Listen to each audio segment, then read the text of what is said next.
Yesu ashimwe, nongeye kubasuhuza mbaha ikaze n'ubundi amazina ni Gasigwa Balthazar nk'uko bisanzwe, ndagarutse rero n'ubundi kuri televiziyo yacu yo kwihana no kubabarirwa ibyaha KK TV Rwanda, aho wakurikirana bino byigisho unyuze kuri Facebook, wakwandikamo Gasigwa Balthazar, kuri YouTube naho wakwandikamo Gasigwa Balthazar cyangwa se KK TV Rwanda. Tugarutse rero mu cyigisho kigufiya twahaye umutwe uvuga ngo aho indangamuntu koranabuhanga ihurira no gusenga imyuka y'abadayimoni cyangwa se gusenga abapfuye. Ahanini uwo munsi mukuru wo mu Rwanda bakunda kwita umunsi mukuru w'abatagatifu bose. Turaza no kureba amazina bagenda bawita hirya no hino ku isi. Reka tubanze dusenge mbere y'uko dusesengura ibi byose. Turagushimye Data wera wo mu ijuru, wakoze kutuba hafi kandi urakoze kuba ukomeza kuduhishurira ibyo Satani atamenya ko duhishurirwa, kubera ko azi ko bibitse amabanga menshi. Rero ni iby'agaciro kandi ntabwo watwirengagiza kuko waduhaye imbaraga, uduha umucyo, uduha Mwuka Wera. Niyo mpamvu rero tukwinginze ngo udufashe guhangana na Satani muri uru rugamba ruheruka, kandi uduhe kugera ku ntsinzi mu izina ryawe Yesu Kristo urakoze, amen. Rero ibi bintu biratangaje, nemaze kubabwira ko tugiye kwiga icyigisho kigufi kitaratinda, ni nk'amakuru agezweho, gifite umutwe uvuga ngo aho indangamuntu koranabuhanga bari gutanga ubu ngubu ihuriye no gusenga abadayimoni cyangwa se imyuka y'abapfuye, umunsi witwa umunsi mukuru w'abatagatifu bose. Mureke dutangirire ano makuru ahangaha kuri iyi nyandiko. Ndabona nyigezeho, ariko mwese nabashuje hirya no hino abakurikira bino byigisho byacu, ikaze cyane kuko umurimo urakomeje. Rero bino ni ibintu bidasanzwe abantu benshi batari bazi. Ntago twari tuzi neza ko 100% hari ahantu y'ino ndangamuntu koranabuhanga bari gutanga mu isi yose, hari aho izahurira n'uyu munsi mukuru wo gusenga abadayimoni cyangwa se gusenga abantu bapfuye, uwo mu bagatolika bita umunsi mukuru w'abatagatifu bose. Mbere na mbere turabanza dusome yino nyandiko muri kubona hano imbere kuri ekara zanyu, ku bafite telefone nini cyangwa se mashine. Iyi ni inyandiko igaragaza ingingo z'ingenzi 5 iyi ndangamuntu koranabuhanga izakoreshwamo cyangwa se izifashishwamo. Ariko ngewe iyo nashakaga kandi yanteye ubwoba ndetse inantera gutuma ntegura kino cyigisho kigufiya kirimo amakuru agezweho kugira ngo abantu babimenye, bamenye icyo bajyamo icyo ari cyo, bamenye ibyo barimo ibyo ari byo, ni ingingo ya 5. Urabona ku ngingo ya mbere baranditse ngo digital ID for climate, aha ni mu buryo bw'ihindagurika ry'ibihe. Aha kabiri digital ID for covid, ubwo ni indangamuntu mu buryo bw'indwara z'ibyorezo. 3 digital ID for CBDC, hano ni indangamuntu izifashishwa mu buryo bw'ifaranga rimwe. Iri twararivuze, ni amafaranga atabikuzwa, ngo ahora mu mibare, nyine ni digital. Hano hepfo digital ID for cyber security, aha niho nashakaga, reka mbisome byose. Digital ID for cyber security to exploit cyber attack as a means to kickstart national identity systems and to create a passport to the metaverse. Aha rero niho hari ikintu gisa nkaho gihishemo ibindi bintu abantu batakekaga cyangwa se baha agaciro gakeya. Ahangaha ngo ni indangamuntu y'ikoranabuhanga izifashishwa mu buryo bw'urufunguzo se, cyangwa mu buryo bwo kurinda amakuru, ku buryo abantu batabasha kwibwa cyangwa se biriya bitero by'ikoranabuhanga bitabasha kugeraho. Ariko ubu buryo bukaba bushingiye mu kurema mu kurema cyangwa se mu gushyiraho umutekano mu bijyanye no kwifashisha metaverse cyangwa se metaverse. Aka kajambo niko kabi, mureke tugasobanure tubabwire imvo n'imvano yabyo, kuko ni ibitangaza. Ntago twari tuzi ko hari ahantu ikoranabuhanga rizahurira n'ibi bintu byo gusenga imyuka y'abapfuye, gusenga abadayimoni, kujya mu isi y'umwuka. Twari tuzi ko bizagarukira mu bijyanye no kuraguza, guterekera na biriya bijyanye n'ibitangaza, wenda bikagarukira aho ngaho, ariko twumiwe tubonye neza ibi bintu bifite ahantu bihuriye ndetse n'isano yaho ya bugufi. Reka noneho niba muri kwitegereza neza mwamaze kugasoma, kuko ingingo y'ingenzi nashakaga ni ino yo kuri 4 irimo kino gikoresho cya metaverse. Reka tubanze dusobanure kino gikoresho, noneho ibindi turabijyaho nyuma mu kanya gatoya. Hariya biri kugaragara mu tuguti dutoya, habayeho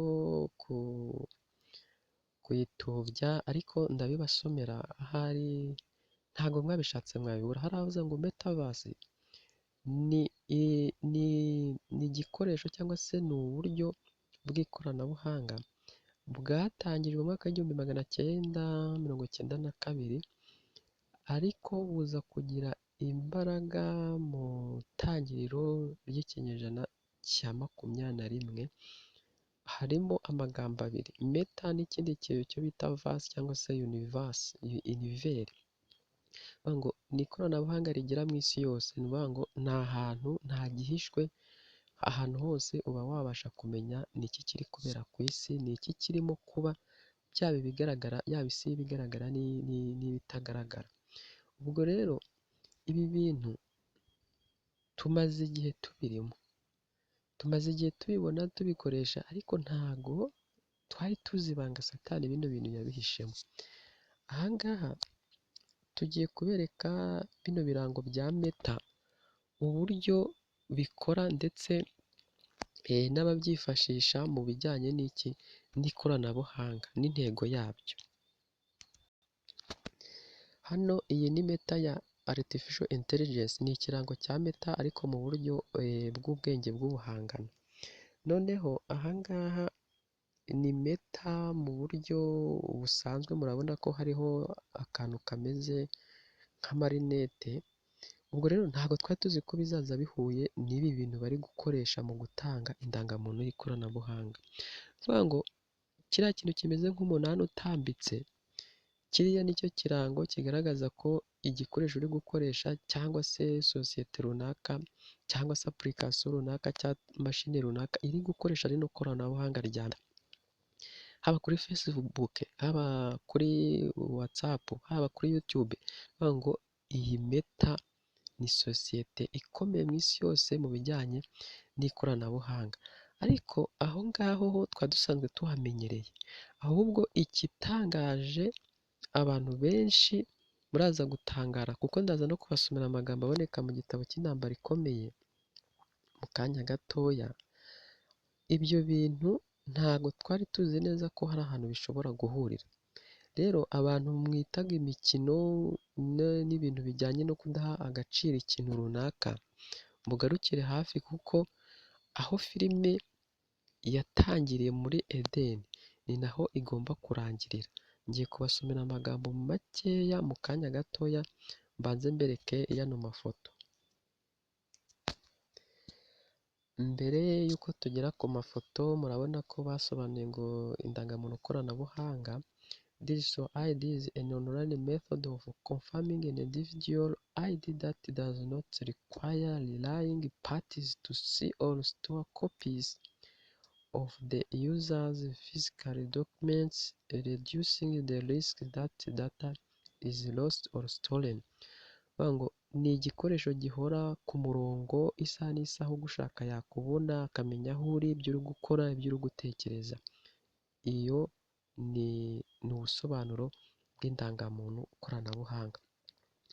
Sinzi niba ibintu muri kujyamo cyangwa muri gukinisha mubizi neza. Baradukopeje,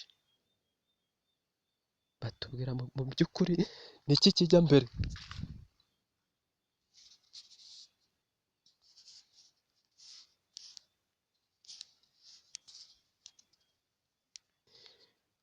Hano rero nyuma y'uko bamaze kudutangariza ibijyanye na kino gikoresho cy'ikoranabuhanga, bahise bavuga ngo virtual reality cyangwa se VR ni virtual reality lets you explore new world. Ni ukuvuga ngo ni igikoresho umuntu ashobora kwifashisha mu bijyanye no kumenya ibizaba, cyangwa se ukaganira n'inshuti zawe zaba iza hafi cyangwa se na kure, ariko harimo ubundi bwenge bwihariye buhambaye tugiye kureba mu kanya gatoya, turi buze kubuhuza n'ibyanditswe. Nababwiye ko atari ibintu bizwi n'abantu benshi, kandi ko bisa nkaho byari bihishwe. Twari tumaze kubasobanurira ku bijyanye na VR cyangwa se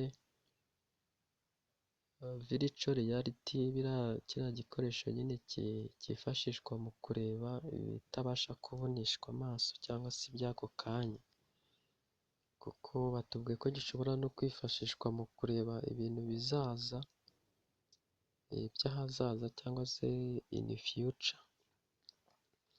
Rero kino gikoresho sinzi niba aya mafoto ari ubwa mbere muyabonye. Aya mafoto niryo zina ryacyo nyine cyitwa VR cyangwa se virtual reality, cyifashishwa mu kureba ibintu bya kure, ariko abenshi bajya bakunda kuvuga ko ari nka jomeri, niko abenshi babyita. Rero byaradutangaje tubonye mu minsi mikuru bari kwizihiza uriya munsi mukuru wa Halloween, umunsi mukuru w'abatagatifu bose, hamwe babyita Halloween day, ahandi bakabyita Halloween Eva, ahandi bakabyita Halloween Saint Martyr. Ruvuga ngo hamwe ni Halloween mu buryo bw'umunsi mukuru, nababwiye ko ku itariki 31 z'ukwa cumi, ahandi bakabyita Halloween Eva, murumva nyine bashyizemo ijambo Eva, n'ahandi bakabyita Halloween Saint Martyr, ahandi ubwo ni umunsi mukuru w'abatagatifu bose ndetse n'abandi bahowe Imana, aho bahura noneho bakambara bino bikoresho ndi kubereka hano, barangiza bakaganira n'ababo bakundaga batakiriho, ndetse bagakina n'imikino, bakareba nyine mu isi y'umwuka. Rero igitangaje muri bino byose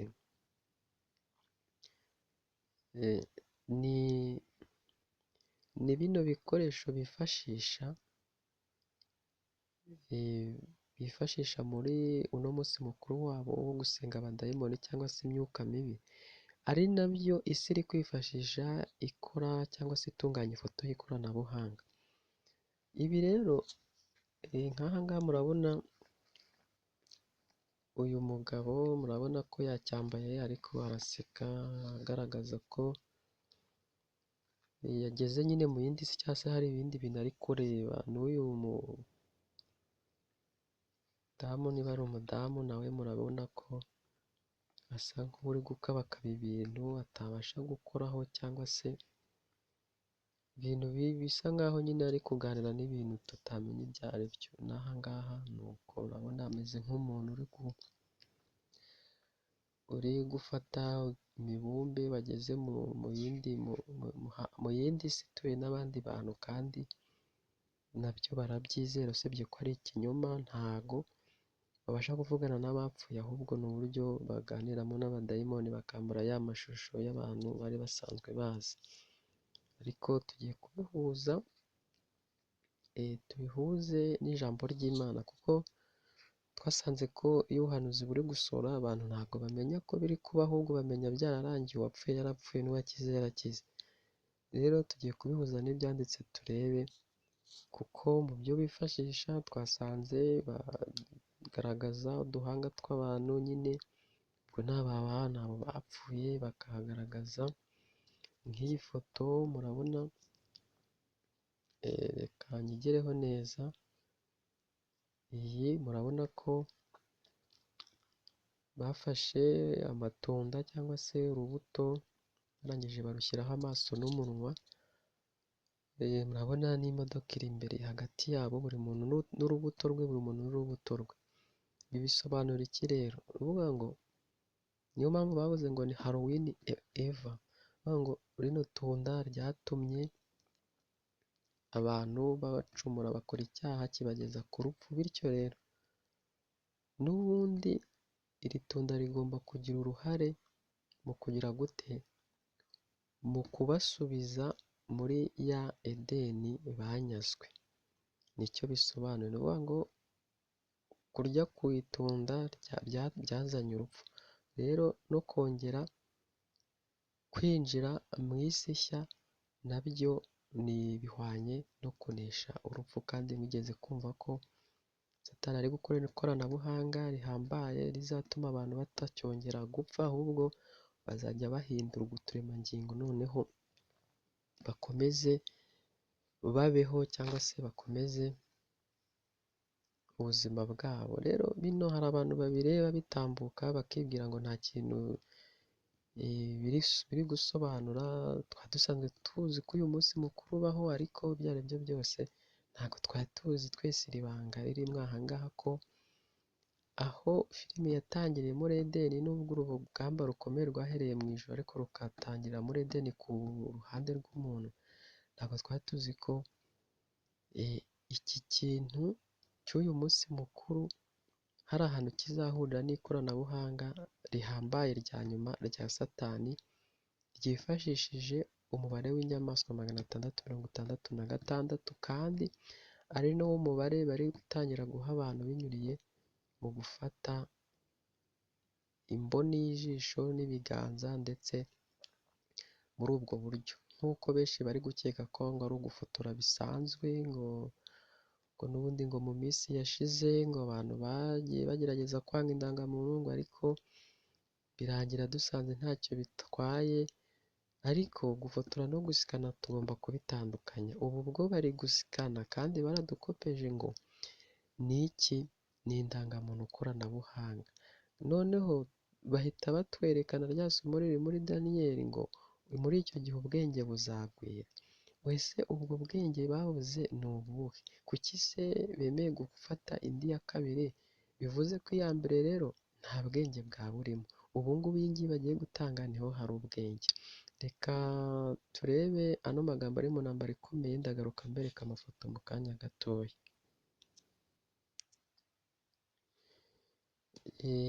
Ano magambo ari mu ntambara ikomeye, iki gitabo abantu benshi barakigira ariko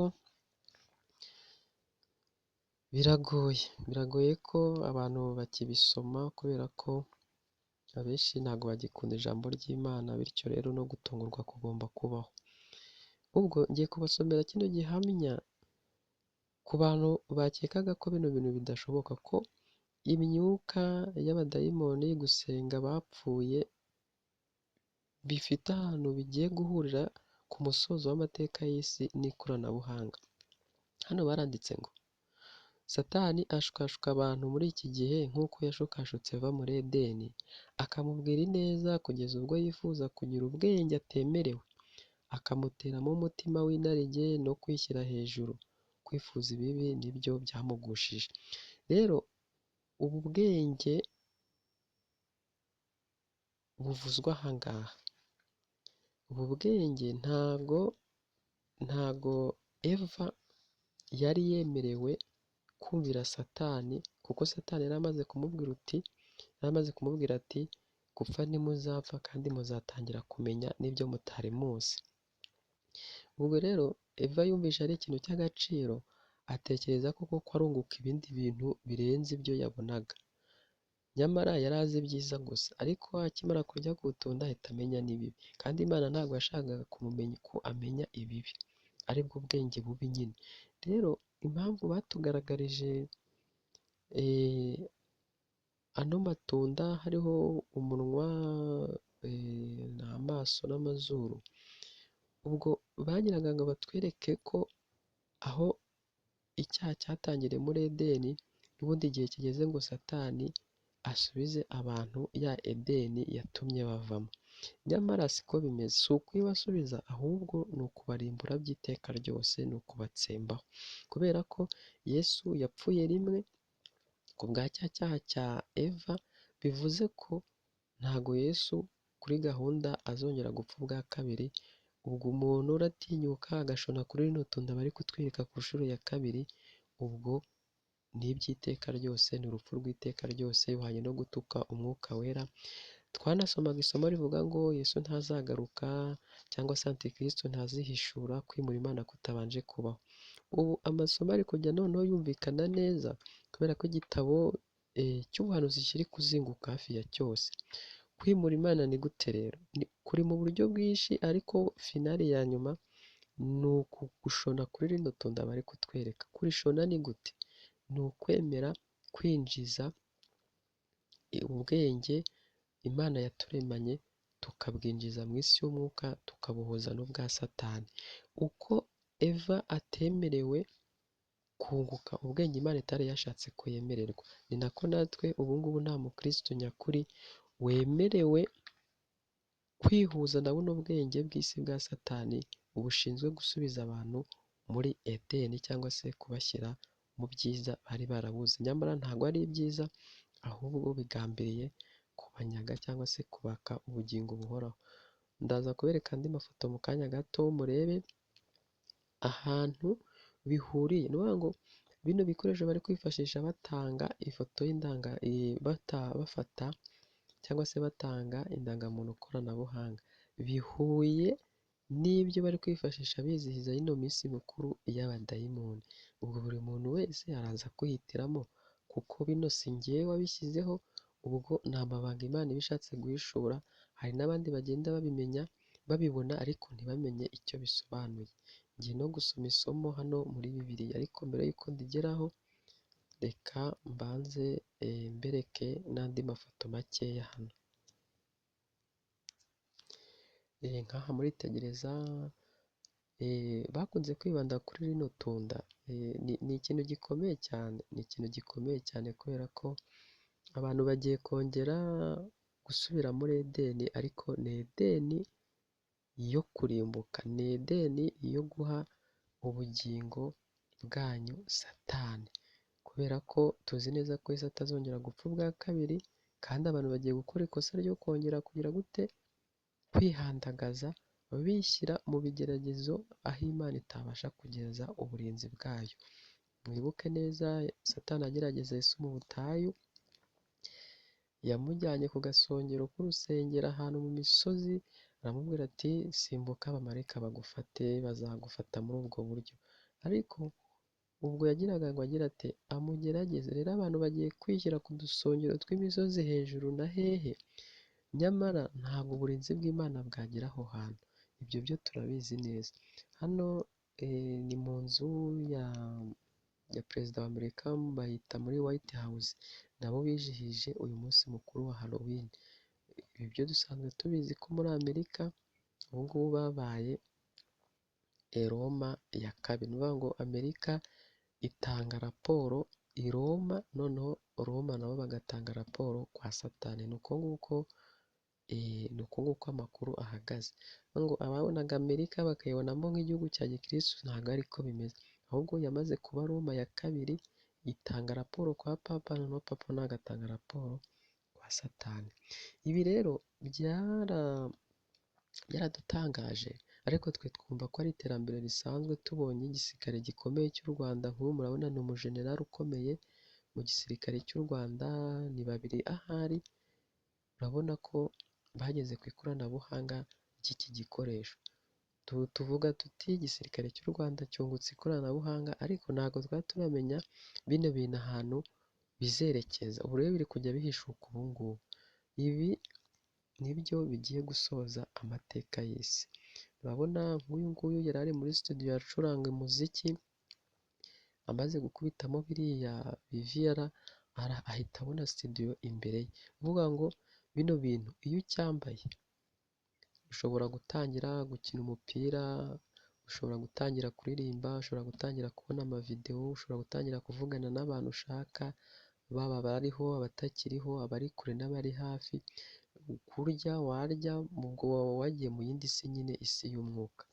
Sinibaza rero iki kintu uburyo ki cyahura n'imikorere y'Imana. Ni ukuvuga ngo murabona ko byo nta rusinga ruriho, kubera ko byo ubyambara ni umuntu wamaze kujya kuri iryo koranabuhanga nyine, wamaze kwemera gushyira ubwenge bwe kuri mashini. Niyo mpamvu mubona ko ibi bari gukoresha byo biriho urusinga, kuko barabanza bakaguhuza na sisiteme ya mashini, kugira ngo igihe cyose none uzajya ushakira uzajye ukoresha rya koranabuhanga ryabo.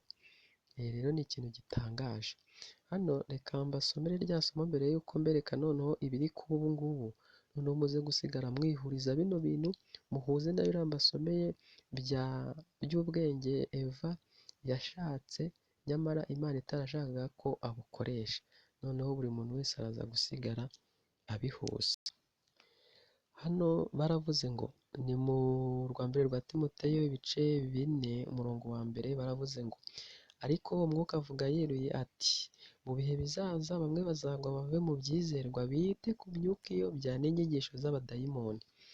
Ubwo twari tuzi ko ari ibintu bizaba bisanzwe, abantu bagatangira kujya kuraguza, bagatangira gukoresha imbaraga z'imyuka mu bikore bitangaza.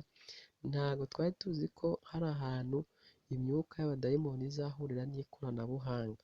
Ntabwo twari tuzi ko imyuka y'abadayimoni izagira ahantu ihurira n'umubare 666.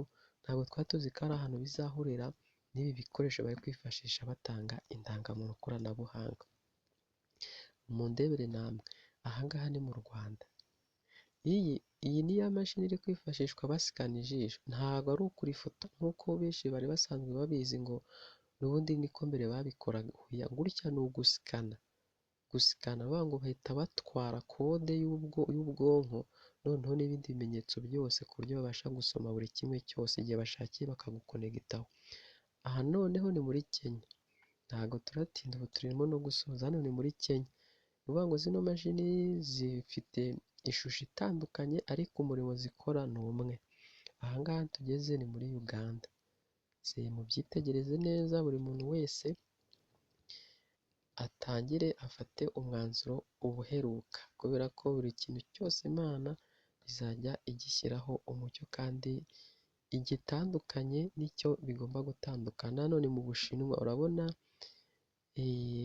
yarebyemo muri cya kindi kimeze nka vira n'ubundi, noneho bahita babona amaso ye kuri ekara imbere kuri mashini. Ubwo nta kindi bakora, bahita baguhuza neza ku buryo isaha iyo ari yo yose baba bagufite, bakakubona, bakagukoresha icyo bashaka. Hano urabona ni ubwonko.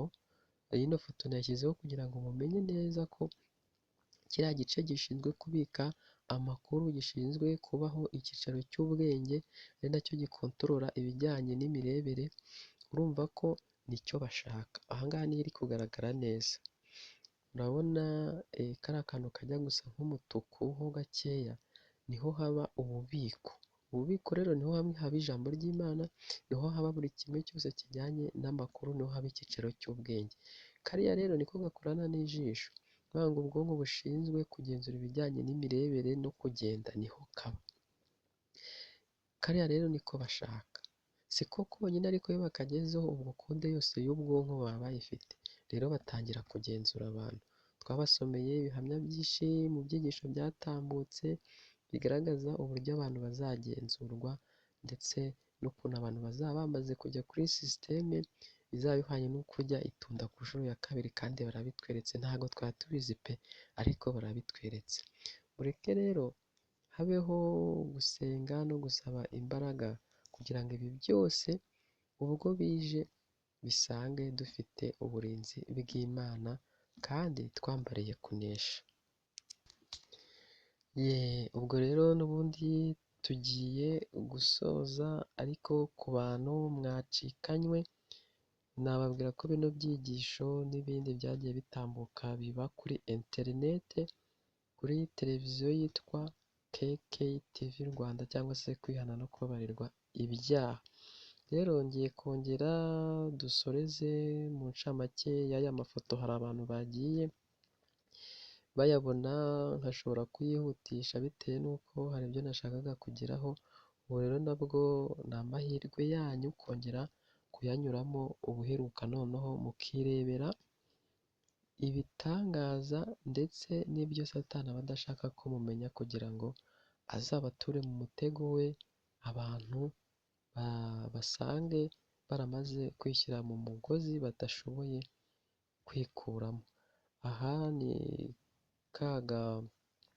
ya nyandiko bagaragaje aho ikarita cyangwa se indangamuntu koranabuhanga izifashishwa, bashyiraho udupuwe tugera muri 5 tw'ingenzi. n'ahandi yahakora, ariko hano bashyizeho iby'ingenzi. Twababwiye mu ihindagurika ry'ibihe, ubu bafite uburyo bazajya babikoresha mu gucunga no kugenzura abantu n'ibinyabiziga n'inganda byose, kugira ngo bidakomya kwangiza igihe. Hano hepfo kuri kovide, ubwo n'ibijyanye n'ibyorezo, CBDC twabwiye ko ari ifaranga rimwe ry'ikoranabuhanga, ntiribikuzwa, ni amafaranga ahora mu mibare. Bisobanura iki? Bisobanura ko abazaba bari muri iri koranabuhanga byose, ubwo urukuta rutandukanya itorero ry'Imana n'isi, ubwo ku muntu wese uzaba ari kuri buno bwenge Imana yabuzanyije, igahera kuri Eva ikabimubuza akabyanga, murabona ahantu bitugejeje. Ubwo rero n'undi muntu n'ubundi ugiye kubyanga akabifata nk'ibisanzwe, ubwo amenye ko urukuta rwamutandukanyaga n'isi ubwo ruvuyeho, rurasenyutse. Hari abavuga bati twatangaga mituweli ni icyaha, kujya mu ishyirahamwe ni icyaha, ejo heza ni icyaha, kuba igihugu kigiye gusaba ubufasha n'inkunga, wenda kigiye kwinjira mu ntambara kikagura amasasu, ubwo ugiye kuba umuterankunga w'iki? Ugiye kuba umuterankunga wo kwica cyangwa se w'abicanyi. Ntabwo aya mafaranga ushobora kwanga kuyatanga kubera ko bo bari kuyagenzura. Ni ukukohereza mesaje bakakubwira bati dukuyeho 5 byo gukora kino na kino, ubwo ugahita ujya muri rya gare ry'umwotsi wahoze usoma kera hose ku badivantiste, murabizi. Ariko ubundi mbere wabaga ufite ubwigenge n'ubwisanzure bw'uko amafaranga ushobora kuyakoresha icyo ushaka, ariko ubu ngubu ho nta bubasha uzaba ufite, ahubwo leta niyo izajya iba ibufite. Niyo mpamvu rero hano mpatinze kuri iri faranga rimwe ry'ikoranabuhanga. Abantu bagomba kugiraho atansiyo bakitonda cyane, kuko bazasanga ibyo bangaga kera bahise bagira gute? Babijyamo. Ubwo rero kuri ino ngingo yindi ikurikira ya Digital for Cyber Security, ubwo ni hahandi abantu bagomba gusubira aho bavutse. Bivuga ngo ushobora kuba uri umugatolika ariko usengera mu badive, ugashobora kuba uri umwisilamu ariko usengera mu badeperi. Ibyo ntacyo bitwaye Satani. Kuba mwakinga isengero ku isabato, noneho mukajya muhurira ku cyumweru, ariko buri muntu wese akajya mu rusengero rwiwe, ubwo umwana yasubiye aho yavutse. Nta kindi rero nicyo bisobanuye. Ubwo abantu bangaga kwizihiza umunsi mukuru w'abatagatifu bose, ubwo ejo bundi numara kugera kuri sisiteme biraba byarangiye, ubwo ntakongera guhakana uvuga ngo ntago uri umukatolike. Ino yo hasi yo ni ibisanzwe, ntago nigeze nyitaho cyane. Ubwo muri make iyi foto yo, kano kanyandiko nicyo kasobanuraga. Hano ubwo ni ya yindi yo muri Uganda, ni uku nguku bari kubikoraho, banatangiye imbere y'u Rwanda. Murabona ho hariho urusinga, ubwo ngutyo bagahita bajyana kode y'ubwonko bagasikana na rya jisho, ubundi igihe bashakiye aho ari hose bakajya bamugenzura, bamukontorora, kuko baravuze ngo ntago ari ngombwa kugendana y'ino karite indangamuntu y'ikoranabuhanga. Bivuze iki? Ibikurimo nyine ntabwo ari ngombwa ngo uyigendane mu ntoki, ibikurimo. Iyo uyibagiwe ureba mu mashini bagahita babona ibyawe byose. Wayibagirwa ugakora kuri cya cyuma gishinzwe gusoma ADN ikurimo ukoresheje ibiganza, kigasikana amaraso, bahita babona bya bindi byose bagushyizemo. Niyo mpamvu rero bavuze ngo ntabwo itakara. Rero abantu babigiraga ibintu by'imikino bumva ngo ni ibisanzwe, icyakoze bino byo ni iby'abanyabwenge. Abanyabwenge twasanze ko ari abantu bize ingingo yo kwihana kandi bakareka icyaha. Abo ngabo nibo bazahishwa ibi byose. Rero abandi nta handi bahungira usibye muri Yesu. Aha ngaha murabona ni twa dukoresho bari kwerekana. Aha ngaha ni cya kirango cya Meta ariko mu buryo bwa Artificial Intelligence cyangwa se ubwenge bw'ubuhangano. Aha ngaha ni ba bandi bamaze kugera mu isi nshya, twigeze guhora tubibabwira uhereye kera kose ko isi nshya ari ryo tangiriro rya sisiteme y'inyamaswa, ari ryo tangiriro ryo gushyira abantu cyangwa se gusubiza abantu muri Edeni, ariko atari Edeni y'Imana ahubwo Edeni ya Satani. Ubwo namwe murayumva nyine kuko banamaze no kubitwereka. Aha ngaha naho murabona uyu nguyu nawe yamaze kugera mu isi nshya. Aha ngaha uyu nguyu murabona ko we noneho yagiye no ku yindi mibumbe no ku zindi isi arimo arabona ari gufata imibumbe itandukanye kandi yishimye, kuko baravuze ngo mu isi nshya ikaze mu isi nshya, uzabaho ntacyo ufite ariko unyurwe kandi ubeho neza. Ni ibi ngibi rero bavugaga. Ndasoreza ku magambo turi buze gusoma n'ubundi mu ntambara ikomeye mu kanya gatoya. Aha ngaha murabibona Megadance, hano ni muri 2025. Uyu nguyu yitwa DJ Tina, yari arimo acurangira abantu nyine mu bijyanye na bya birori byabo. Aha ngaha ni muri myidagaduro ya 2025, muramubura nawe uko ameze. Aha ngaha ni baba bari kwizihiza Halloween mu kirori cyateguwe n'ubundi ni muri uyu mwaka. Murabona ko n'ubundi twaduhanga n'amatunda byose biba biri hafi yabo. Ngibi murabona hano twayinyuzeho, buri muntu n'urutunda rwiwe ngurutyo. Ubwo buri muntu agahita yemeza ko nawe yamaze kugera mu isi nshya. Ngibyo Halloween playlist, ibi ngibi byose nabinyuzeho. Urabona ko bari kwibanda ku itunda. Abantu benshi bakabireba bakibwira bati ntacyo bisobanuye, kugeza n'aho bigera muri White House kuri cya gihugu kizasoza ubuhanuzi mu buryo bwuzuye. Ariko abantu bagahita babinyuraho gutyo, ariko Mwuka Wera ni icyo nyine ashinzwe, ni icyo akora, ni uguhishura ibihishwe nk'uko isezerano ry'Imana riri. Mureke dusoreze kuri aya magambo n'ubundi aboneka mu gitabo cy'intambara ikomeye. Hano ni paje 397. Baravuze ngo abantu bihutira gusinzirira mu mutekano w'urupfu, bazakangurwa gusa no gusukwa k'umujinya w'Imana. Ibi ngibi bisobanutse neza. Bivuga ngo nta kindi kintu kizakangura aba bantu bamaze kujya kuri sisiteme ya Satani usibye ibyago 7 by'imperuka. Nibyo bizababyutsa batangire bamenye neza ko igihe cyabo kirangiye, batangire babone ko isi ibarangiriyeho. Ubwo ya yindi y'umwuka izahita ivaho, babone ko kurimbuka kwabo kugeze. Uwiteka Imana iravuga iti kandi imanza zitabera nizo nzagira umugozi, no gukiranuka nzakugira nk'impuzarukuta. Ubwo ibi ngibi nta kindi bisobanura, ni uko abantu bose badafite icyo bitayeho, nta kindi kizabakangura usibye ibyago 7 by'imperuka. Ubwo ni mu gukora kwa Antikristo, kandi biranumvikana ko ntabwo abantu bamenya ko bagiye kuri sisiteme ya Satani cyangwa baramije Satani batarabona ibihano bibageraho. Rero ibihano cyangwa se ibyago 7 by'imperuka nibyo bizakangura bano bantu bibwira ko babonye Edeni cyangwa se bari mu isi nshya.